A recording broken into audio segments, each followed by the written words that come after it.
జూబ్లీహిల్స్ నియోజకవర్గం తెలంగాణ రాష్ట్రంలో ఉన్న అతిపెద్ద నియోజకవర్గాలలో ఒకటి. 3 లక్షలకు పైగా జనాభా ఉన్న ఈ సెగ్మెంట్ లో అన్ని వర్గాలకు చెందిన ప్రజలు ఉంటారు. సామాన్యుల నుంచి రిచ్ వరకు సెటిలర్లు సైతం ఇక్కడే ఎక్కువ.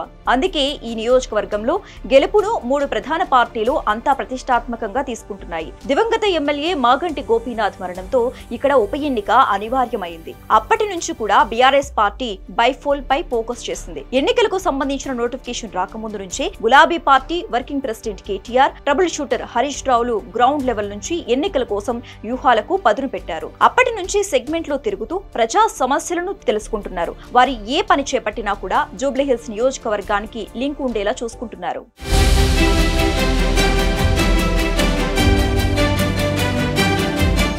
కేటీఆర్ అయితే ఓ అడుగు ముందుకు వేసి తమ పార్టీ గెలుపు కోసం ప్రత్యర్థులకు చెమటలు పట్టే వ్యూహంతో ముందుకు వెళ్తున్నారు. బీఆర్ఎస్ ఈజ్ బ్యాక్ అనేలా ఆయన తీరు ఉంది. హరీష్ రావు అయితే ఎలాంటి సందర్భం దొరికినా కూడా పార్టీ అభ్యర్థిని గెలుపు కోసం వాడుతున్నారు. బాకీ కార్డులంటూ ప్రత్యర్థులకు గుండెల్లో దడపుట్టిస్తున్నారు బావా బామర్దులు. గులాబీ పార్టీ అంటే ఫ్లవర్ కాదు ఫైర్ అన్న రేంజ్ లో మాగంటి సునీతను బరిలోకి దింపి ప్రచారంలో దూసుకెళ్తున్నారు. జూబ్లీహిల్స్ లో ఏ ఇంటిని కదిలించినా కూడా బీఆర్ఎస్ అండగా మాగంటి గోపీనాథ్ చేసిన మంచి చెబుతున్నారు. తాము ఖచ్చితంగా బీఆర్ఎస్ కే ఓటు వేస్తామని చెబుతున్న పరిస్థితి నియోజకవర్గంలో కనిపిస్తోంది.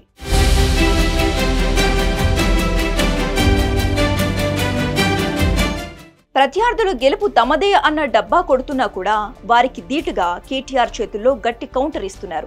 జూబ్లీహిల్స్ బీఆర్ఎస్ దే అంటూ చెబుతున్నారు. వరుస మీటింగ్స్ తో ఎప్పటికప్పుడు నియోజకవర్గంలో పరిస్థితి ఏంటి, ఓటరు నాడి ఎలా ఉందనే సమాచారాన్ని కూడా తెలుసుకుంటున్నారు. బీఆర్ఎస్ గెలిస్తే ఎలాంటి అభివృద్ధి కనిపిస్తుందనేది కూడా ప్రజలకు కేటీఆర్, హరీష్ రావులు వివరిస్తున్నారు. క్షణం తీరిక లేకుండా నియోజకవర్గంలో గడుపుతున్నారు. ప్రత్యర్థి పార్టీలు తామే గెలుస్తామని ఎన్ని ఈక్వేషన్లు చెప్పుకున్నా కూడా గులాబీ పార్టీ జంకని పరిస్థితి ఉంది. వాస్తవానికి జూబ్లీహిల్స్ నియోజకవర్గంలో బీఆర్ఎస్ పార్టీ చాలా స్ట్రాంగ్ గా ఉంది. ఈ సెగ్మెంట్ లోనే కాదు హైదరాబాద్ నగరంలో పార్టీకి మంచి పట్టుంది. గత ఎన్నికల్లో ప్రభుత్వం మారిన హైదరాబాద్ లో మాత్రం గులాబీ పార్టీ హవానే కొనసాగింది. ఇందుకు ప్రధాన కారణం కేటీఆర్ అనే చెప్పాలి. ఇప్పుడు జూబ్లీహిల్స్ ఎన్నికను కూడా ఆయన తన భుజాలపై వేస్తున్నారు. ఎన్ని విమర్శలు వచ్చినా కూడా వెనక్కి తగ్గకుండా జూబ్లీహిల్స్ లో జెండా ఎగరవేస్తామని చెబుతున్నారు.